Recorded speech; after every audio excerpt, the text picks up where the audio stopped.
Assalamualaikum warahmatullahi wabarakatuh. Sebelumnya, perkenalkan nama saya Alfia Fridiastuti dengan NIM 018. Kali ini saya akan membahas ulang atau mengulas ulang materi pada minggu kedua, yaitu mengenai konsep dasar media pembelajaran. Sebelum melanjutkan pembahasan yang lebih kompleks, saya akan mengulas kembali mengenai pengertian dari media pembelajaran. Media pembelajaran itu terbentuk dari dua kata, yaitu media dan pembelajaran. Nah, media sendiri ini merupakan alat yang digunakan untuk membantu seseorang dalam mencapai tujuan tertentu. Nah, kalau pembelajaran ini adalah sebuah proses yang disengaja agar terjadi kegiatan belajar yang dirancang oleh guru untuk membuat siswa itu belajar.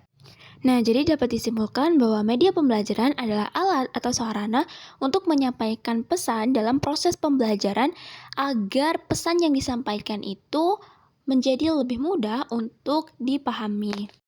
Selanjutnya yaitu communication model, di mana dalam model komunikasi terdapat dua arah, yaitu sender dan receiver, di mana sebelum pesan disampaikan kepada receiver, sender itu harus melalui tahap encoding, yaitu tahap menerjemahkan pesan agar lebih mudah dipahami oleh peserta didik.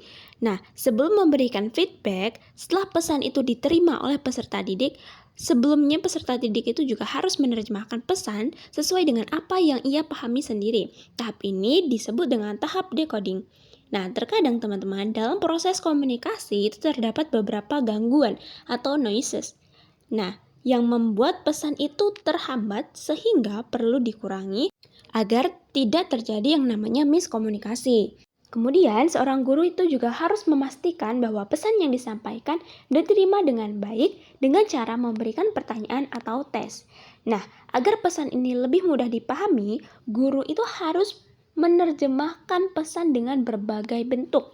Contohnya, dengan menggunakan video, audio video, teks. Nah, penggunaan dari berbagai media ini supaya siswa itu memiliki persamaan persepsi dan tidak adanya miskomunikasi antar peserta didik dan juga guru.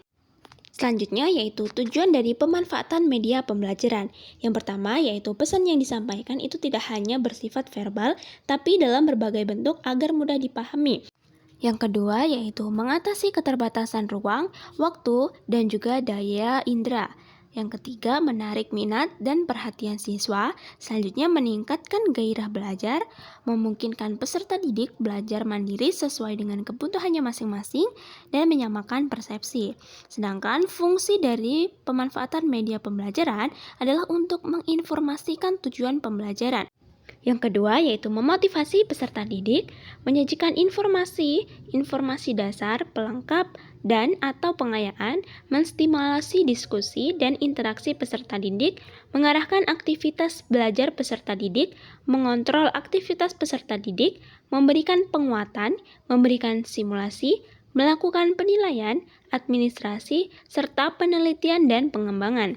Selanjutnya yaitu media pembelajaran ini digunakan untuk memenuhi 9 peristiwa pembelajaran. Yang pertama yaitu menarik perhatian.